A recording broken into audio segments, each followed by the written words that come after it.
નમસ્કાર વિદ્યાર્થી મિત્રો, હવે છે આપણે ધોરણ નંબર 8 અને છેલ્લે છે આપણે ચેપ્ટર નંબર 7 છે પૂરું કરેલું. હવે આપણે જોવાનું છે કે ચેપ્ટર નંબર 8 એ છે કોષ રચના અને કાર્ય. તો આપણને ખબર છે કે આપણું શરીર છે, માનવ શરીર છે, કોષોનું બનેલું છે, બરાબર. તો આ ચેપ્ટરમાં છે એ વિશે જ માહિતી આપણે છે મેળવીશું કે કોષ છે કેવા પ્રકારની રચના ધરાવે છે ને કેવા પ્રકારના કાર્યો કોષ દ્વારા છે થતા હોય, બરાબર. તો સૌપ્રથમ છે આપણે શરૂઆત કરીએ કે આપણું શરીર છે, ઇવન દરેક સજીવનું શરીર, એ પછી પ્રાણીઓ આવી જાય, જીવજંતુઓ છે આવી જાય, મનુષ્ય આવી જાય, પછી વૃક્ષો છે આવી જાય, પક્ષીઓ આવી જાય, દરેક વસ્તુ છે એ સજીવમાં આવી જાય. અને દરેક સજીવ છે શેનો બનેલો છે? કોષનો બનેલો છે. તો આપણે શરૂઆત કરીએ કે આપણી આજુબાજુમાં છે એવી ઘણી બધી વસ્તુઓ છે કે જ્યાં આપણે સજીવ અને નિર્જીવ છે એ તરીકે આપણે દર્શાવી શકીએ. આપણને ખબર છે ધોરણ 8માં ભણી એટલે આપણે એટલો તો ખ્યાલ આવશે કે કઈ વસ્તુ સજીવ છે ને કઈ વસ્તુ છે એ નિર્જીવ છે. ખ્યાલ આવ્યો? એટલે એ આપણે છે એ વર્ગીકરણ કરવાનું છે. તો 2 મિનિટ છે તમારી આસપાસમાં જેટલી પણ વસ્તુઓ છે એમાંથી કઈ વસ્તુ સજીવ છે કઈ વસ્તુ નિર્જીવ છે એ ઝડપથી છે એ વિચારવાનું છે. તો તમારી આસપાસમાં જેટલી પણ વસ્તુ છે એ વસ્તુ વિશે તમે છે વિચારી શકો કઈ વસ્તુ છે એ સજીવ છે ને કઈ વસ્તુ છે એ નિર્જીવ છે, બરાબર. તો આપણે આગળ વધીએ કે કોષ છે આપણે કોને કહીએ?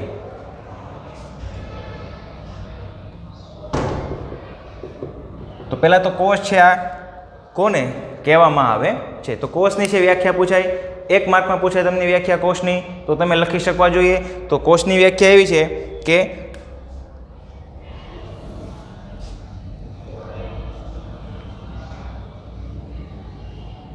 સજીવનો રચનાત્મક અને ક્રિયાત્મક એકમને શું કહેવામાં આવે છે? કોષ તરીકે છે ઓળખવામાં આવે છે. શેના તરીકે? કોષ તરીકે છે ઓળખવામાં આવે છે. બીજું કે આપણે છે એ સિમ્પલ છે કોષને સમજવો હોય, બરાબર. સિમ્પલ કોષને સમજવા માટે આપણે છે એ ઈંટોની દિવાલને સમજી શકીએ. ઈંટોની દિવાલમાં જેમ ઈંટો જે પણ રીતે ગોઠવાયેલી છે તો સેમ એવી રીતે છે એ આપણા શરીરમાં કોષો છે ગોઠવાયેલા છે. ખ્યાલ આવ્યો? એટલે આપણે છે એ ઈંટોની દિવાલ છે આપણે વિચારીએ તો એવી રીતે સેમ આપણા શરીરમાં છે એ કોષો છે ગોઠવાયેલા છે. ઈંટોને આપણે છે નરી આંખે જોઈ શકીએ, આપણા કોષને આપણે નરી આંખે જોઈ શકતા નથી. આટલો તફાવત છે. બાકી રચના છે એ જે પણ રીતે ગોઠવાયેલા છે એ બધું સેમ ગોઠવાયેલું છે. ખ્યાલ આવ્યો? એટલે આગળ વધીએ કે આપણે કોષની છે વાત કરીએ છીએ, બરાબર. તો આપણને એવો સવાલ થાય કે કોષ જે છે એમની શોધ છે કોણે કરી છે અને એની રચના છે એ કેવી રીતની હોય? તો અહીંયા છે એક સવાલ લખી દઉં કે કોષોની શોધ જણાવો.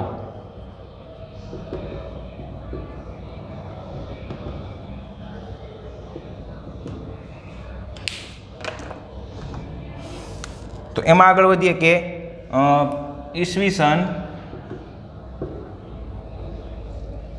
1665માં ઈસવીસન 1665માં છે એ રોબર્ટ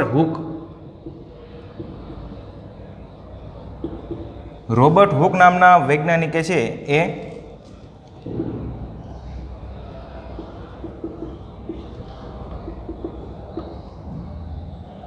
બૂચનો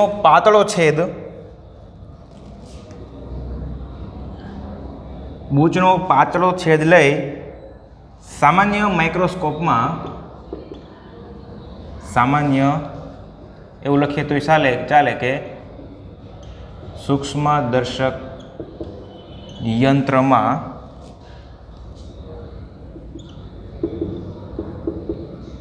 અભ્યાસ કર્યો.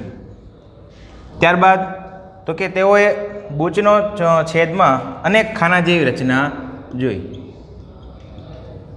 તેમણે આ બૂચના છેદમાં અનેક ખાનાઓ જેવી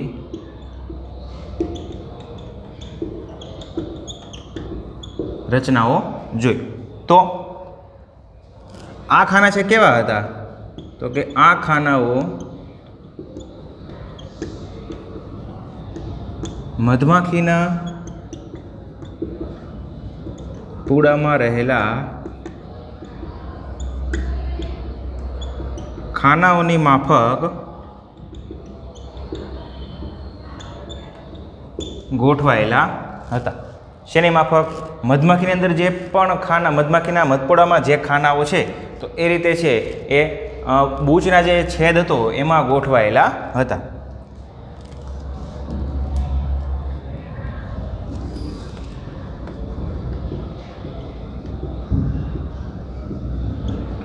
આ ખાનાઓની દિવાલ એકબીજા સાથે શું હતી? જોડાયેલી હતી. અને અંતે છે એવું લખી શકીએ કે જેને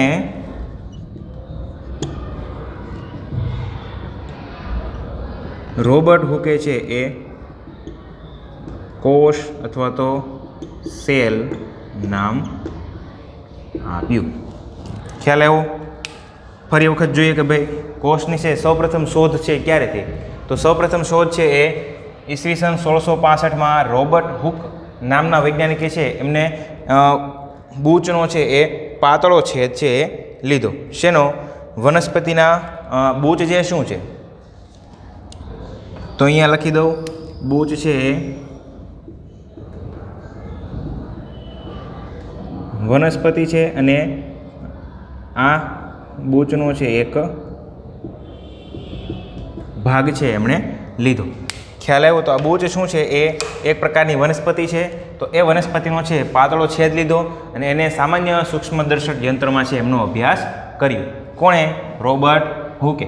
ત્યાર પછી લખી શકાય કે તેમણે બૂચના છેદમાં અનેક ખાનાઓ જેવી રચનાઓ છે એ જોઈ. જ્યારે એમણે છે આ આડછેદ છે એ સૂક્ષ્મદર્શક યંત્રમાં મૂક્યું તો ત્યારે એમને શું દેખાણું? તો એમને જે છે એ અનેક ખાનાઓ જેવી છે રચનાઓ જોવા મળી. શેના જેવી? અનેક ખાનાઓ જેવી છે રચના એમણે જોઈ. તો હવે એ રચના કેવી હતી? તો કે એ રચના છે એ મધપૂડામાં રહેલા ખાનાઓ જેવી છે ગોઠવણી હતી. આપણે દરેકે છે મધપૂડો જોયેલો હોય તો મધપૂડામાં જે પણ રીતે ખાનાઓ ગોઠવાયેલા છે એવી સેમ રીતે છે એ આ ખાનાઓ છે ગોઠવાયેલા હતા અને આ ખાનાઓની દિવાલ છે એકબીજા સાથે શું હતી? જોડાયેલી હતી. તો આવી રચના મળી છે તો એમને રોબર્ટ હુકે છે એ કોષ નામ આપ્યું.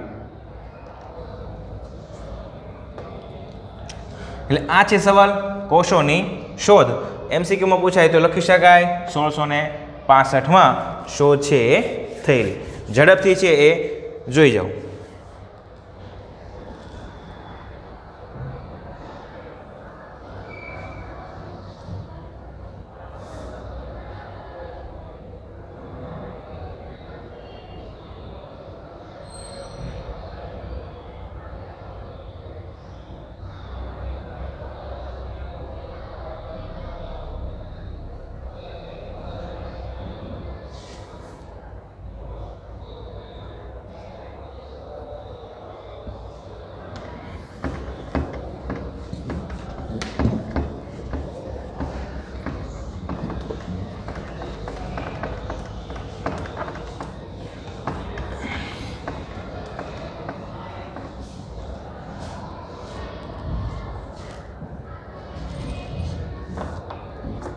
હવે છે આગળ વધીએ કે માનવ શરીર છે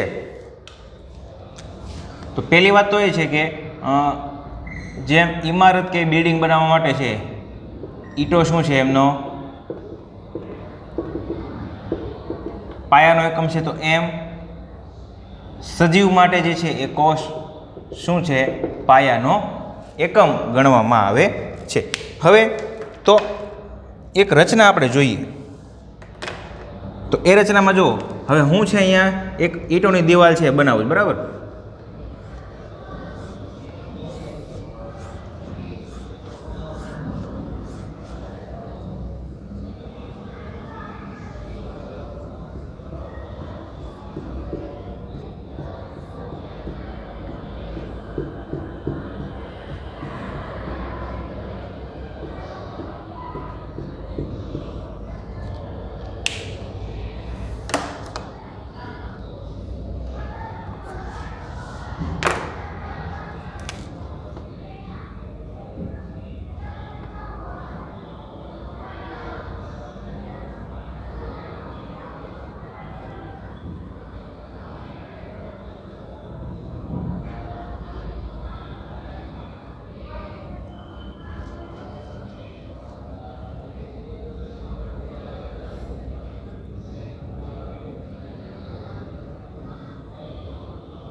જો આ જે છે એ ઇમારતમાં રહેલા ઈંટો છે આ રીતે ગોઠવાયેલી હોય. આ દરેક એકમ શું છે એ ઈંટ છે, બરાબર. હવે અહીંયા સામે આ છે એ સજીવ શરીરમાં રહેલા કોષોની રચના. તો એમાં છે એ આ દરેક ભાગ શું છે એ દરેક ભાગ છે એ કોષ તરીકે વર્તે છે. હવે મેં આગળ કીધું કે મધપોડાની જેમ ગોઠવાયેલા છે, તો મધપોડામાં છે સેમ આવી રીતના આપણને જોવા મળે. દરેક ખાનાની દિવાલો છે એકબીજા સાથે શું કરેલી હોય, જોડેલી હોય છે.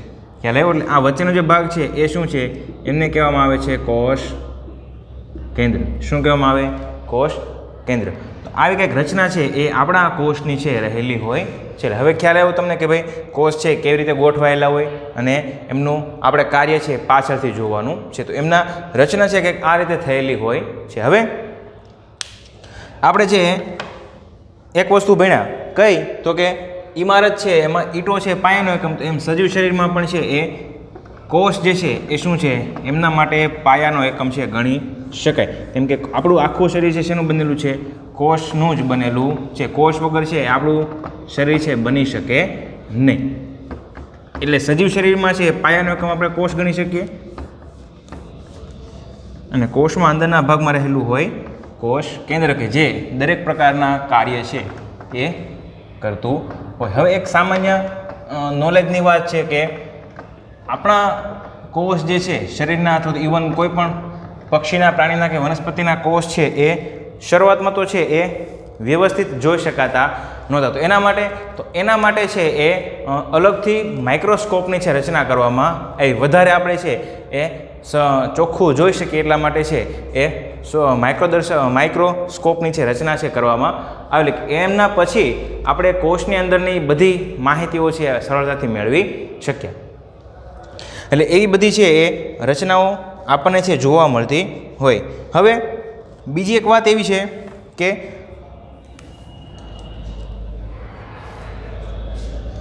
પૃથ્વી પર છે ઘણા બધા સજીવો છે, બરાબર.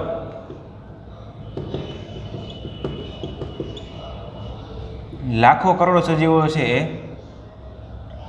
પૃથ્વી પર રહેલા છે. આપણને ખ્યાલ છે ઘણા બધા જાતના સજીવો છે, બરાબર. એ વનસ્પતિઓ છે, સજીવો છે એ પૃથ્વી પર રહેલા છે. તો એ દરેકનો આકાર તેમજ કદ છે કેવું છે? અલગ અલગ છે. તો આકાર અને કદ અલગ છે તો એ પ્રમાણે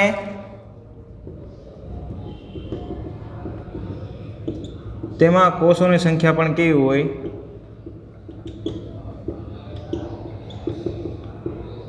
અલગ અલગ હોય છે. કેવી હોય? અલગ અલગ હોય છે. અને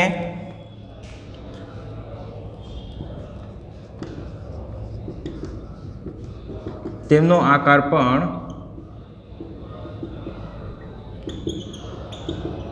અલગ અલગ જોવા મળે. હવે મેં કીધું ફરી વખત આપણે જોઈએ આ કે લાખો અને કરોડો વર્ષો પહેલાં છે સજીવ છે એ નિર્માણ પામ્યો, બરાબર. એ ક્યાંમાંથી બન્યો? કોષમાંથી બન્યો. પણ અત્યારના સમયમાં છે એ લાખો અને કરોડોની સંખ્યામાં સજીવો છે પૃથ્વી પર છે, વનસ્પતિ છે પૃથ્વી પર છે. તો એવું નથી કે દરેક સજીવમાં છે કોષની રચના છે સમાન જ રહેલી છે, એવું નથી. લાખો અને કરોડો સજીવોમાં છે દરેકમાં અલગ અલગ પ્રકારની રચના છે આપણને જોવા મળે છે. હવે એમાં છે આપણે જોઈએ કે એમનું આકાર અને કદ છે બધાનું કેવું છે? અલગ અલગ છે. તો એ મુજબ દરેક સજીવમાં છે એ વિવિધ પ્રકારના કોષો છે જોવા મળે છે. ઇવન એમાં કોષોની સંખ્યા પણ છે કેવી હોય? અલગ અલગ જોવા મળે. પહેલી વાત આપણે શું જોઈએ કે કોષોની રચના છે કેવી છે? અલગ અલગ છે દરેક સજીવોમાં. ત્યારબાદ દરેક સજીવોમાં છે સંખ્યા પણ કેવી છે? અલગ અલગ છે. અને બીજું કે સંખ્યા અલગ અલગ હોય છે એ ઉપરાંત એમના આકારમાં પણ ફેરફાર જોવા મળે. દરેક સજીવોમાં છે એ કોષનો આકાર પણ સરખો હોય એવું જરૂરી નથી, અલગ અલગ છે બધી વસ્તુ જોવા મળે છે. એટલે આ એક અલગથી પોઈન્ટ છે કે આકાર અને કદ મુજબ છે દરેક વસ્તુ છે આપણે અલગ અલગ જોવા મળે.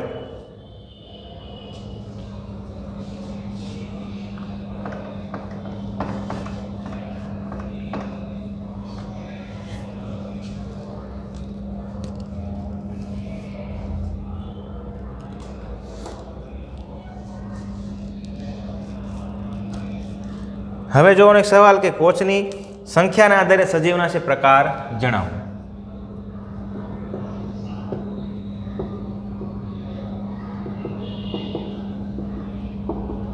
કોષની સંખ્યાના આધારે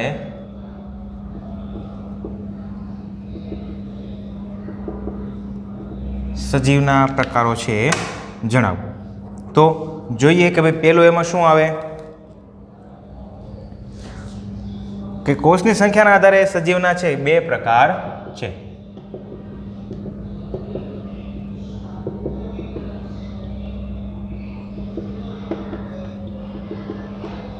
કયા કયા 2 પ્રકાર છે? તો એમાં પહેલો પ્રકાર ભણીએ કે એકકોષી સજીવ.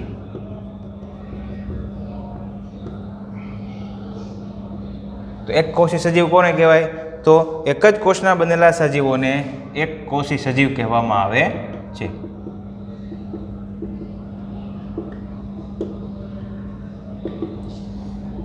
એક કોષના બનેલા સજીવોને એકકોષી સજીવ છે કહે છે. એમના છે એ ઉદાહરણ તમને આપીએ તો એમાં છે એ અમીબા છે,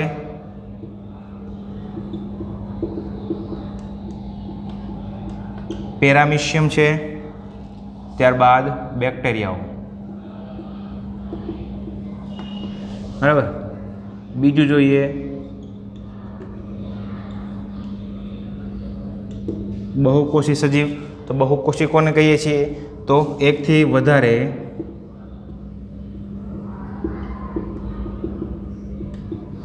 વધારે કોષોના બનેલા શરીરને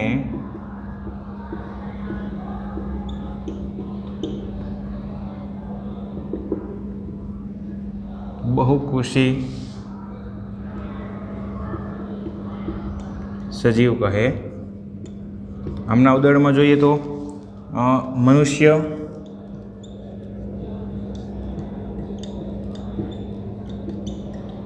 વનસ્પતિ. જો ફરી વખત જોઈ લઈએ કે એક કોષી, સૌથી પહેલાં તો છે કોષની સંખ્યાના આધારે સજીવના પ્રકારો છે એ જણાવો. તો કોષની સંખ્યાના આધારે સજીવના છે પ્રકાર જોઈએ તો એમાં મુખ્ય કેટલા પ્રકાર છે?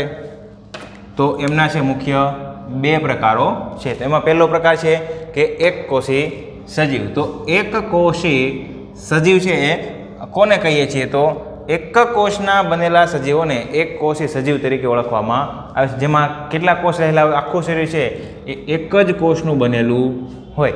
બરાબર. એવા સજીવો કયા કયા છે? તો અમીબા, પેરામિશિયમ અને બેક્ટેરિયા. તો અમીબાની છે વાત આપણે કરી હતી ગયા પાઠમાં કે અમીબામાં છે એ રચના છે એ સમજાવો. અમીબાની છે પેલી આકૃતિ દોરીને મેં કીધું હતું. બરાબર. એ એટલે એકકોષી સજીવ. ત્યારબાદ છે બહુકોષી સજીવ. તો એમના નામમાં જ રહેલું છે. આમાં એકકોષી સજીવમાં એક કોષ હોય, બહુકોષી સજીવમાં એકથી વધારે કોષો છે આવેલા હોય. તો એમની વ્યાખ્યા શું લખી શકાય? તો એકથી વધારે કોષોના બનેલા શરીરને બહુકોષી સજીવ કહે છે. અહીંયા યાદ રાખવાનું એકથી વધારે. શું? એકથી વધારે કોષોના બનેલા હોય તો એમને બહુકોષી સજીવ તરીકે છે એ ઓળખવામાં આવે છે. ઉદાહરણમાં લઈએ મનુષ્ય અને વનસ્પતિ. શું લઈએ? મનુષ્ય અને વનસ્પતિ. તો અહીંયા છે એ અમીબામાં જે પણ રચના છે એ આપણે જોઈએ.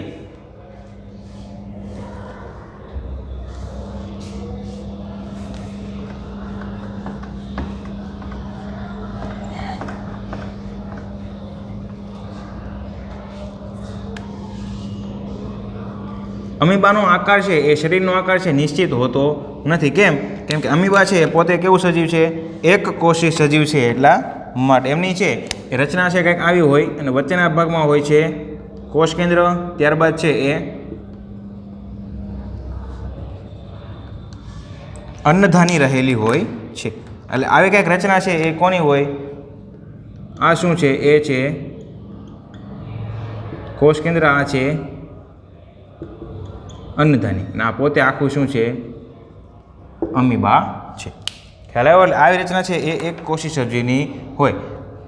તમારી પાસે જો બુક હોય ધોરણ 8ની તો એમાં છે એ પેરામિશિયમની આકૃતિ પણ દર્શાવેલી છે. બરાબર. એટલે આ રીતે છે એ સજીવ સંખ્યાના આધારે છે એ મુખ્ય બે પ્રકાર છે. કયા કયા પ્રકાર છે? તો પહેલું છે એ એકકોષી સજીવ અને બહુકોષી સજીવ. તો એકકોષી સજીવ છે એ કોને કહેવાય? તો નામમાં છે એક જ કોષનું બનેલું હોય, જ્યારે બહુકોષી છે એ એકથી વધારે કોષોનું છે બનેલું હોય.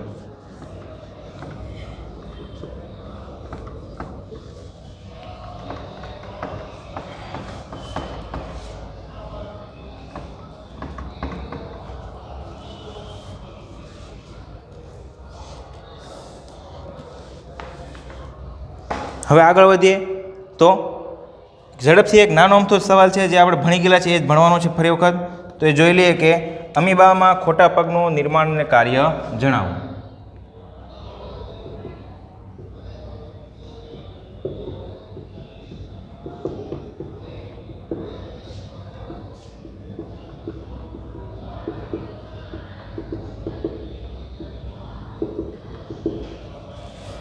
અમીબામાં ખોટા પગનું નિર્માણ અને કાર્ય છે સમજાવવાનું છે.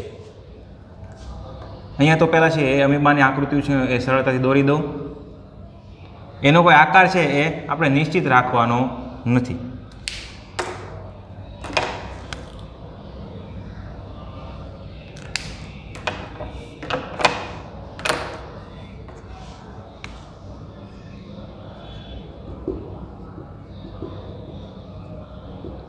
કોષ કેન્દ્રો છે અને અહીંયા જે છે આ બે ભાગ શું છે? આ બે છે એ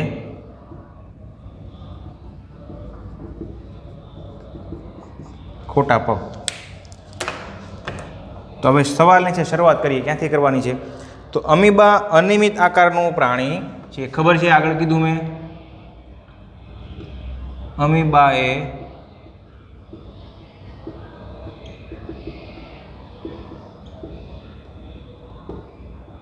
અનિયમિત આકારનું શું છે? પ્રાણી છે. તેનો આકાર સતત છે બદલ્યા કરે છે.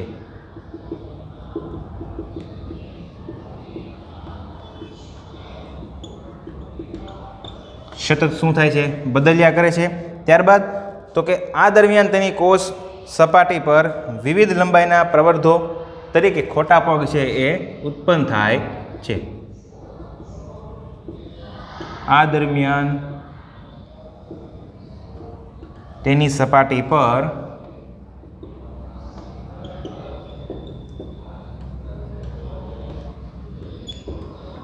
ખોટા પગ જેવા પ્રવર્ધો છે એ નિર્માણ થાય છે. અને ખોટા પગનું કાર્ય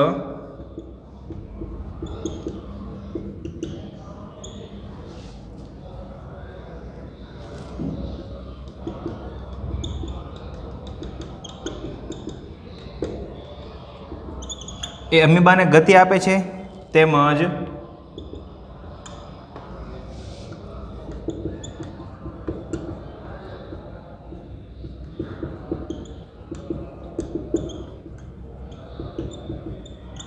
ખોરાક ગ્રહણ કરવામાં શું કરે છે? મદદરૂપ થાય છે. ફરી વખત જોઈએ કે અમીબા છે એ એમાં ખોટા પગનું નિર્માણ અને કાર્ય છે એ જણાવો. તો સૌપ્રથમ આપણને ખબર હોય કે અમીબા છે કેવું પ્રાણી છે? એક કોષી પ્રાણી છે, બરાબર, એ ખબર છે આપણને. ત્યારબાદ એમનો શરીરનો આકાર છે નિયમિત હોતો નથી અને એમનો આકાર છે શું થાય? સતત છે એ બદલાયા કરે છે. હવે આપણે જોવાનું છે કે ખોટા પગ છે કેવી રીતે નિર્માણ થાય. તો આ આકાર સતત બદલે છે તો એ દરમિયાન શું થાય? તેની સપાટી પર છે ખોટા પગ જેવા પ્રવર્ધો નિર્માણ થાય છે. ખોટા પગ જેવા શું છે? પ્રવર્ધો છે એ નિર્માણ પામે છે, એટલે કે બને છે. આ જો અનિયમિત આકાર છે, આકાર સતત શું થાય છે? ફરતો રહે છે. ફરતો રહે એટલે શું થાય? આવા ખોટા પગો છે, આ બંને છે ખોટા પગો નિર્માણ થાય છે. હવે એનું કાર્ય તો કે એમનું કાર્ય શું છે? તેમનું કાર્ય એટલું છે કે એમને ગતિ આપવાનું કાર્ય છે. આ ખોટા પગો દ્વારા છે એ શું થાય? હલનચલન કરીને આ એક સ્થાનેથી બીજા સ્થાને છે આગળ વધે છે અને ખોરાક ગ્રહણ કરવા માટેનું કાર્ય છે. એ સવાલ છે આપણે આગળ ભણી ગયેલા છે. અમીબામાં ખોરાક ગ્રહણ છે એ સમજાવો એવો સવાલ છે આપણે આગળના ચેપ્ટરમાં છે એ ભણી ગયેલા છીએ. એટલે મુખ્ય બે કાર્ય છે. કયું કાર્ય? તો કે ગતિ આપે છે અને ખોરાક ગ્રહણ કરવામાં મદદરૂપ થાય છે. બુકમાં સવાલ લખો તો આકૃતિ સાથે લખવાનો છે. ઝડપથી છે સવાલ છે એ જોઈ જાઓ.